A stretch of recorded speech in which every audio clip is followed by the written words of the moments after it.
So how do you process a loss like this? How do you go over a game like this? How do you analyse it? Well, why don't you grab a hot coffee or a hot drink or maybe something a little bit stronger, and we're going to get into everything that happened in the loss against Richmond in this video.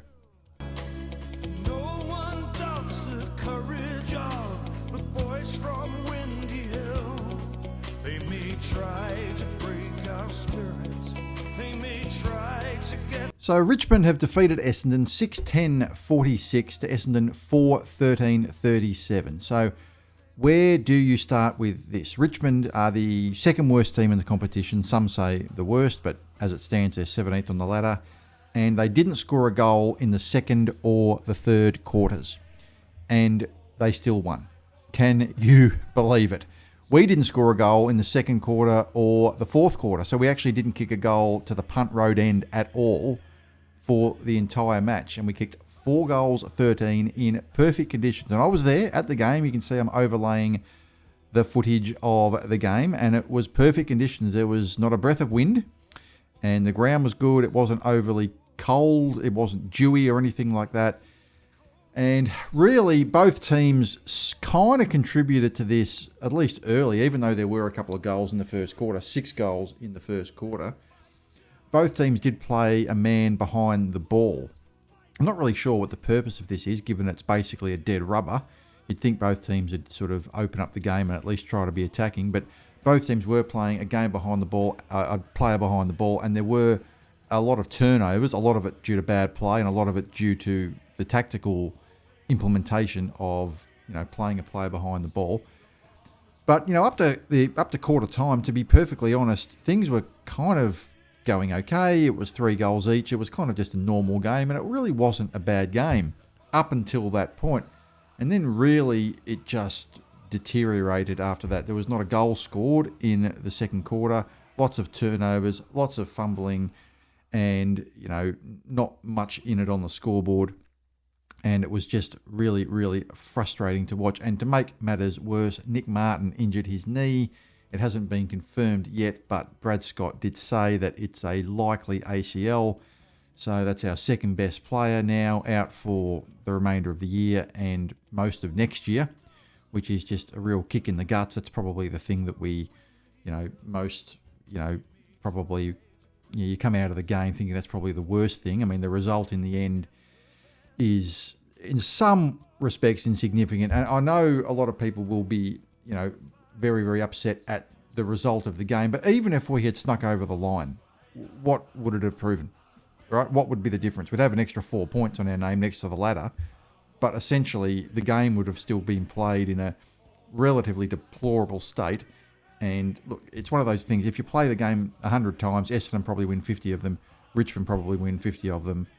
And the result really doesn't matter, but just the way we were playing. I think the effort was basically there. It wasn't as if the players weren't trying. Right? When I was watching the game from the stands, I don't know what you guys were thinking watching it if you were at the game or whether you're watching it from home, but just watching the game, I thought the effort was there, right? But it was just the execution of the skills. So, look, there's a few things that I think need to bring attention to. Caddy, for a start, who didn't play too bad a game. He kicked a goal, had 3 scoring shots in a game where you only kicked 4 goals. I mean, how do you assess, your full forward? It's not all his fault, of course. But he seems to lead too far under the ball. Every shot every kick that comes in, he's running under the ball too far. And I think he needs to start his leads 5 to 10 metres further back. I can't think of any, and that's not been the case now. It's been the case for all year. I can't think of, just visualising him, I can't think of any instance where the ball is just out in front of him, right? He always runs under the ball and the ball's just gone too far over his head. He seems to misjudge it by about 5 metres. So that's something he can fix up quite easily. And that could be the difference between kicking an extra couple of goals in the match. He just doesn't take marks out in front. So I think that's a judgment thing. I think it's not even a judgment thing. I think it's just being aware. Once you're aware you're doing it, you should be able to fix it up. In my view, Caddy's too worried about his opponent. When you're the full forward, you don't really need to worry about your opponent. Your opponent is worried about you. You can set the agenda. It's up to you when you lead, and he's got to follow you. So I think that's something he can work out, and I think it's something just to be aware of, as I think it would help, with the forward line functioning a little bit better. If you like this channel, please hit the like and subscribe buttons. It helps the YouTube algorithm when you do so. It doesn't cost any money and only takes a second to do so. And even if you are subscribed, make sure you hit the notification bell, because then you will be notified as soon as I post a video. So how did the game start? Well, like I said, the first quarter was not too bad. Durham kicked the first goal. Banks and the first gamer Houghton for Richmond followed with 2 more. Sardis kicked a nice goal, and Caddy got his only goal of the game before Jaden Short kicked a goal to finish the first quarter, and it was 3 goals each. Second quarter, like I said, one of the worst quarters I've seen. I remember a game against Carlton. It was their 150th anniversary game, so I think it was in 2022, and there was no goal kicked in the final quarter. Carlton won that game. That was we played Carlton as the showpiece game for a 150th anniversary thing, and there was no goal in the final quarter. But this was the first game I can remember where, certainly that was a bit of a wet night going back a few years ago, but this was perfect conditions. I can't believe there was no goal in the second quarter. And the only goal in the third quarter was to Archer May. That was from a free kick. And that means that after quarter time, we scored 1 goal, and it was from a free kick, which is kind of unbelievable when you think about it. That's pathetic. Richmond actually dominated territory a little bit in the last quarter, and they got 3 goals to Taranto, Hopper and Fall. And we just really didn't look like scoring a goal. Our forwards weren't able to create any space. To be fair, Richmond were flooding the back line a little bit every time I watched it. And like, as you can see from the footage I'm overlaying, I was sitting up the top in Q level, and it looked a bit like an under-12s game. If you remember under-12s, where everyone follows the ball, right? It's like everyone is on the ball. You got 18 on balls. Now, it wasn't 18 on balls, but it felt like there was about 12 or 13 on balls, like a rolling maul of players. So there's very, very little instances I can remember where we had, open chances in our forward line where the ball just hit the ground and anyone could crumb. There were just players everywhere, and that was the same for both teams. It really just did look like an under-12s game where you kick the ball and then you chase the ball. And you kick the ball and then you chase the ball. It's just a bunch of players kicking and chasing the ball, and it just was not a good spectacle. Tactically, I just didn't understand why the game was being played the way it was, given that it was a dead rubber. It was just like watching the plot of a bad movie that just doesn't make any sense. Somehow Palpatine returned. And of course, it made worse by the fact that Nick Martin goes down. And look, it's so unfortunate, because really he's such a good player. Last time against Richmond, he kicked 2 goals and had 35 possessions in the Dreamtime game. So when you think about it, that could have been the difference in the game. Players do play well against certain teams, and there's every suggestion that he would have played well again had he remained on the field in the last 3 quarters, and it could have been the difference in the match. I suspect it, in a match that was decided, by such a close margin, it may well have been. But look, it's just so frustrating now. That's if it is an ACL, that's 5 players with ACLs, or 4 plus the Achilles injury to Draper. And, it's just such a disappointing night all round. And you could see the exasperation in Brad Scott's face. You could just feel the disappointment with, another player going down. And look, we are a bit undermanned. We've had 12 first gamers. I suspect there'll be obviously more to come. Perhaps another 1 or 2 before the end of the year, because our midfield now is starting to wear very thin, with Parrish out, Caldwell out, Martin out, and of course Setterfield. Setterfield was the other player that got injured, and that looks like it was a relatively serious foot injury.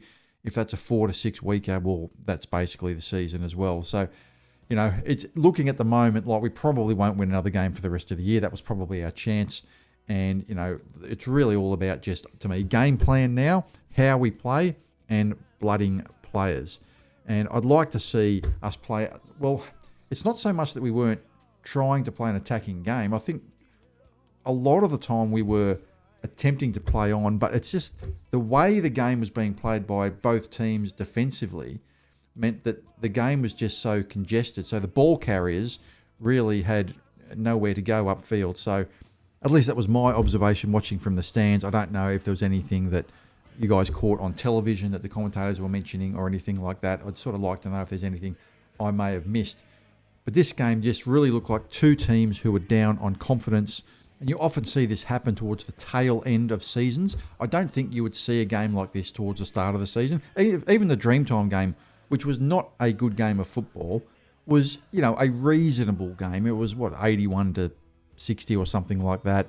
And it was, I remember the first quarter was really poor, but it picked up a little bit in the last three quarters. And whilst it wasn't a good game, it was a passable game. But you often see that with teams that are out of contention, falling away towards the end of the year. You often see these low standard games as the season drags on and on and on. I personally actually do think the season is too long. I was thinking about making a video about the structure of the season. I do have a few ideas about what they should do, but I just think there's too many games at the moment, and you see these games sort of petering out where the teams, are, injured with, very different to the start of the year where there's not as many injuries, carrying a lot of injuries, and really just getting games into young players and really just looking forward to next year. And that was really what we saw tonight, just a really low standard game of football. What were some of the stats in the game? So we did have 206 kicks, 143 handballs, which is actually a pretty good percentage of kicks to handballs. That's kind of more what you want. We were going at a 1-to-1 ratio a few weeks ago, which is, you're over-possessing the ball that way. I think this was a bit better. We did get the ball inside 50 55 times, but 4 goals from 55 entries is just not good enough. It was really about the efficiency of those entries and how we used the ball when we got in there. No one could crumb it. It was just congested, all that sort of thing. But further up the ground, at least the ratio of kicks to handballs was, not too bad. Richmond had 212 kicks, 169 handballs themselves. Stoppages, it was pretty much level. We had led the clearances 33 to 31. We led the centre clearances 9 to 3. We've been reasonable in that all year. Richmond was a little bit better than us in the stoppage clearances, 28 to 24. So possession, Richmond had 12 more contested possessions and 28 more uncontested possessions. Look at the time in possession in the final quarter. 49% Richmond had time in possession in the final quarter to 30%. I mentioned earlier in the video that Richmond did possess the ball a lot more in that final quarter, and they had the ball about 20% more than we did, hence 3 goals to nothing.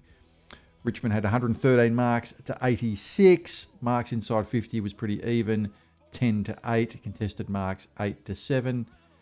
Defence, we had 12 tackles inside 50. That was a pretty good effort in terms of, that was a stat that we were down at earlier in the year, and last week we were very good at that, and this week not too bad either. 1%ers, have a look at that. Richmond 51 1%ers to Essendon's 30.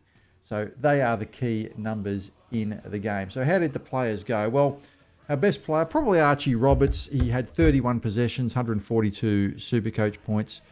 He was pretty reliable down there. He got the ball a lot. Look, in a game that there were no real highlights, he was probably our best player. Merritt also, 31 possessions. A typical Merritt game. He always sort of racks up the possessions against Richmond. Xavier Dersma had 22 possessions, 103 Supercoach points. Laverty was, look, a lot of the backmen were okay. Laverty had 20 possessions, 9 marks. Jordan Ridley had also 20 possessions and 10 marks. It's really just the movement of the ball and the efficiency that was the problem in this game. Hobbs had 18 possessions, which for him is not too bad. He's had 2 reasonable games in a row now, 19 possessions and 18 possessions. Setterfield got injured, as we know. Goldstein battled away with 16 possessions and 20 hitouts. Durham was okay with 22 possessions, as was McGrath. He also had the 22 possessions and 90 Supercoach points. Elijah Sartis, a lot of eyes were on him. He kicked a goal. He had 19 possessions, but only played 60% of game time. So this has happened before, where he played earlier in the season, might have been against Adelaide in the second game of the year, and he only played about 57 or 60% of game time. So I wonder why that is. I was thinking, could it be a fitness thing? Does he have to get his tank up? But then again, he's been playing close to full minutes in the VFL, so why would that be an issue? Like, you're still playing a full game, whether it be VFL or AFL, and he's still doing the same amount of running. So I wonder why he's playing 60% of game time in the AFL. He had the 19 possessions. Archer May kicked a goal. So just because he kicked a goal, that's a tick in a game where you kick the 4 goals. Redmond was, I guess, okay for 17 possessions in the back line. I don't remember him making too many mistakes. Pryor as well, I did remember him turning it over on at least one occasion. He had the 14 possessions. Blackiston is someone that I think is impressing me more and more each week. He had just the 10 possessions, but he also had 11 hit-outs. He went into the ruck when Goldstein wasn't, when Goldstein was on the bench. And I was watching him closely in the ruck, and he looks pretty good. He looks like a very athletic type. I actually haven't seen him ruck before in live. I didn't watch him play in the waffle or anything like that.